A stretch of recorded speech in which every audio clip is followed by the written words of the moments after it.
ओम जयंती मंगला काली भद्र काली कपालिनी दुर्गा क्षमा शिवा धात्री स्वाहा स्वधा नमोस्तुते। ओम दुम दुर्गाय नमः। स्वागत है आप सभी का हमारे चैनल पर। आज के इस वीडियो में हम आपको सुनाएंगे 10 महाविद्याओं में से छठी महाविद्या माता त्रिपुर भैरवी की कथा और साथ ही दुर्गा सप्तशती के 11वें अध्याय का पाठ। हमारे चैनल पर आप सभी प्रकार की व्रत कथाएं और महात्म सुन सकते हैं। इसके अलावा सभी प्रकार की व्रतों की जानकारी भी हमारे चैनल पर दी जाती है।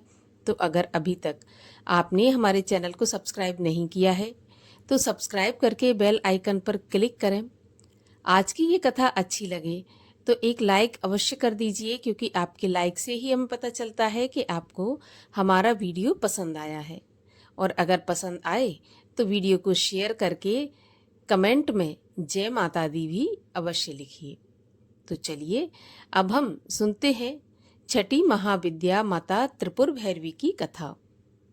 देवी भागवत के अनुसार माता पार्वती की 10 महाविद्याओं में से छठी शक्ति के रूप में माता त्रिपुर भैरवी को माना जाता है।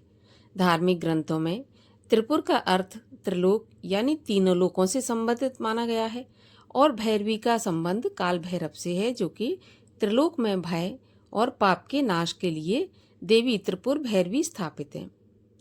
त्रिपुर भैरवी की जयंती पर लोग देवी काली और माता त्रिपुर सुंदरी का पूजन अर्चन करके उनसे सफलता और अच्छे जीवन का वरदान प्राप्त करते हैं। देवी त्रिपुर भैरवी के प्रकट उत्सव के दिन माता त्रिपुर भैरवी की पूजा करके जीवन खुशहाल होता है। हिंदू धर्म के एक प्रसिद्ध ग्रंथ नारद पंचरात्र में माता का वर्णन मिलता है। इसके अनुसार एक समय देवी काली ने अपने मूल रूप में वापस आने का फैसला किया और वे गायब हो गईं। और जब भगवान शिवजी उन्हें नहीं ढूंढ पाए तो शिवजी ने नारद जी से देवी काली को ढूंढने को कहा। तब नारद जी ने उन्हें बताया कि देवी काली सुमेरु पर्वत के उत्तर में है। तो भगवान शिव ने देवी के पास विवाह का प्रस्ताव लेकर नारद जी को भेजा। उनका प्रस्ताव सुनकर देवी क्रोधित हो गईं और क्रोध के समय ही उनके शरीर से एक षोडशी विग्रह प्रकट हुआ। इस देवी के उग्र स्वरूप की कांति हजारों सूर्य के समान है, अतः उनके छाया विग्रह से प्रकट हुई देवी को त्रिपुर भैरवी के नाम से जाना जाता है और इस तरह से त्रिपुर भैरवी का प्राकट्य हुआ। बोलिए माता त्रिपुर भैरवी की जय। और आइए अब सुनते हैं दुर्गा सप्तशती के 11वें अध्याय का पाठ हिंदी में। ऋषि बोले, देवी जी ने जब दैत्यराज महाअसुर शुंभ का वध कर दिया तब इंद्र आदि सभी देवता अग्नि को मुख्य करके अपने मनोरथ सिद्धि के लाभ से सभी दिशाओं को दमकते हुए मुख कमलों से प्रकाशित करते हुए उस कात्यायनी देवी की स्तुति करने लगे। देवता बोले, हे शरणागतों के संकट निवारणी देवी, हम पर प्रसन्न होइए। हे सारी जगत की माता, हे विश्वेश्वरी, विश्व आप ही हो।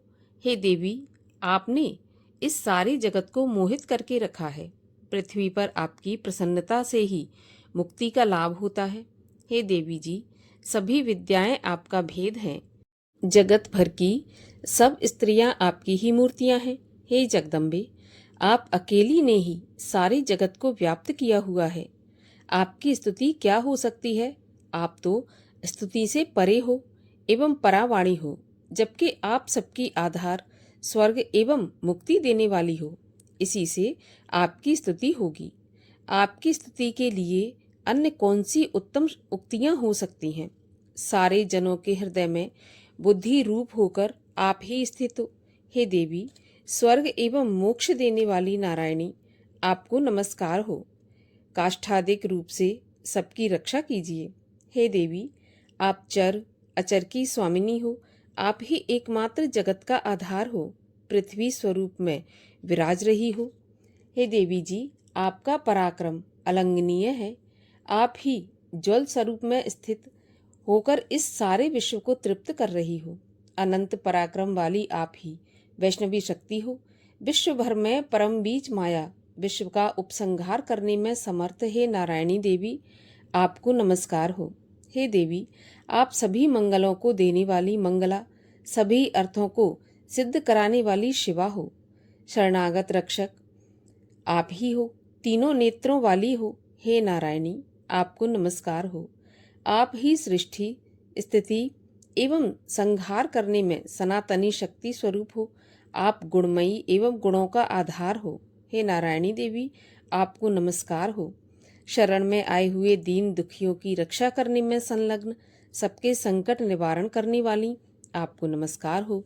हंसों से जुते हुए विमान पर विराजमान, ब्रह्माणी के रूप को धारण करने वाली, कुश मिश्रित जल छिड़कने वाली नारायणी देवी, आपको नमस्कार हो। महेश्वरी के स्वरूप में त्रिशूल, चंद्रमा और सर्पों को धारण करने वाली, महावृषभ पर बैठने वाली नारायणी, आपको नमस्कार हो। मोर तथा मुर्गों से आवृत महाशक्ति, कर में धारण करने वाली, महापाप रहित कौमारी रूप में स्थित, हे नारायणी, आपको नमस्कार हो। शंख, चक्र, गदा, शांग इन उत्तम अस्त्रों को धारण करने वाली वैष्णवी शक्ति स्वरूप प्रसन्न हो। हे नारायणी, आपको नमस्कार हो। हाथ में भयंकर चक्र धारण किए, दाढ़ों पर पृथ्वी को उठाए हुए वराह रूप धारणी, हे शिवे नारायणी, आपको नमस्कार हो। भयानक नरसिंह का रूप धारण करके दैत्यों का वध करने के लिए उद्यमशील, त्रिलोकी की रक्षा करने में परायण नारायणी, आपको नमस्कार हो। हजारों उज्ज्वल नेत्र धारण करने वाली, किरीट धारणी, महावज्र धारणी, वृत्तासुर के प्राण हरने वाली, इंद्र शक्ति स्वरूपा नारायणी, आपको नमस्कार हो। शिवदूती के स्वरूप से दैत्यों की बड़ी सेना का नाश करने वाली, महानाद करने वाली, भयंकर रूप वाली नारायणी, आपको नमस्कार हो। भयानक दाढ़ों से भयानक मुख वाली, मुंड मालाओं से शोभायमान, मुंडों का मंथन करने वाली चामुंडा नारायणी, आपको नमस्कार हो। लक्ष्मी, लज्जा, महाविद्या, श्रद्धा, पुष्टि, स्वधा, ध्रुवा, महारात्रि, महाअविद्या रूपा, हे नारायणी, आपको नमस्कार हो। मेधा, सरस्वती, वरा, ऐश्वर्य रूपा, पार्वती, महाकाली, संयमशीला, सर्वस्वामिनी, हे नारायणी, आपको नमस्कार हो। सर्व ईश्वरी, सभी शक्तियों से संपन्न, हे दुर्गा देवी, हमारी भयों से रक्षा करो। हे देवी, आपको नमस्कार हो। यह आपका मुख 3 नेत्रों से भूषित और सुंदर है, हमारी सभी भयों से रक्षा करो। हे कात्यायनी, आपको नमस्कार हो। हे भद्रकाली, सभी दैत्यों का नाश करने वाली, भड़कती हुई अग्नि की ज्वालाओं से महाभयानक आपका त्रिशूल हमारी भय से रक्षा करें, आपको नमस्कार हो। हे देवी, शब्द द्वारा सारी जगत को व्याप्त करके जो दैत्यों का तेज हनन कर देता है, वह आपका घंटा जैसे माता अपने पुत्रों को पापों से बचाती है, वैसे ही हमारी रक्षा करे। हे चंडिके, आपके सुंदर हाथों की तलवार जो असुरों के खून और चर्बी से लथपथ हो रही है, वह हमारा मंगल करे।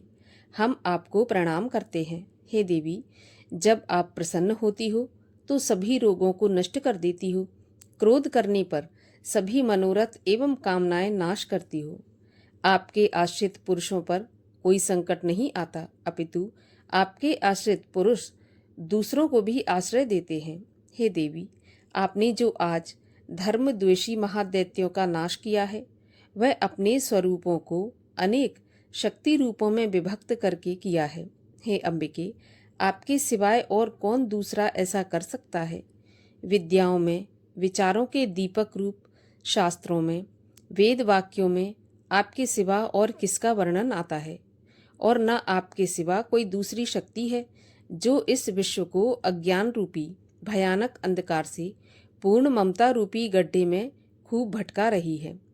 जहाँ राक्षस हों, विष वाले सर्प हों, जहाँ शत्रु हों, जहाँ पर डाकुओं का दल जाए, वन में आग लग रही हो, एवं समुद्र के मध्य में जहाँ कहीं उपस्थित होकर आप विश्व की रक्षा कर लेती हो। हे विश्वेश्वरी, आप विश्व की रक्षा करती हो, विश्व रूप होकर विश्व को धारण करती हो। आप विश्वेश्वर से वंदनीय हो। जो पुरुष आपको प्रणाम करते हैं वे विश्व के आश्रय हो जाते हैं। हे देवी, जिस प्रकार इस समय दैत्यों के वध से तुरंत हमारी रक्षा कर ली, इसी प्रकार नित्य हमें शत्रुओं के भय से बचाइए, प्रसन्न होइए और जल्दी से सारे जगत के पाप नष्ट करिए। पापों से उत्पन्न महामारी आदि उपद्रव भी दूर हों। हे देवी, विश्व भर में दुख दूर करने वाली, प्रणाम करने वाले हम पर प्रसन्न होइए।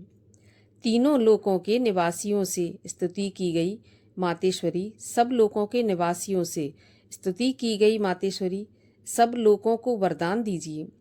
देवी बोली, हे देवगण, मैं वरदान देने को तैयार हूँ, मन चाहा वर मांग लो। संसार का उपकारक वर मैं अवश्य देती हूँ। तब देवता बोले, हे मातेश्वरी, आप त्रिलोकी की समस्त बाधाएं शांत करें और इसी प्रकार हमारे शत्रुओं का भी नाश करती रहें। देवी बोली, हे देवगण, वैवस्वत मनवंतर के 28वें युग के आने पर शुंभ निशुंभ नामी 2 और महादैत्य पैदा हो जाएंगे। तब मैं नंद गोप की गृहिणी यशोदा के गर्भ से अवतार लूंगी और विंध्याचल में जाकर निवास करूंगी।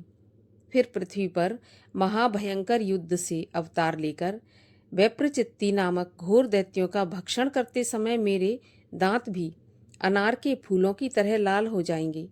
तब स्वर्ग से देवता और पृथ्वी पर मनुष्य मेरी स्तुति करते समय मुझे रक्तदंतिका कहेंगे। उसके अनंतर जब पृथ्वी पर 100 वर्षा नहीं होगी, पानी नहीं मिलेगा, तब मुनिजन मेरी स्तुति करेंगे। उस समय मैं अयोनिजा प्रकट होंगी। मैं 100 नेत्रों द्वारा उन मुनियों को देखूंगी।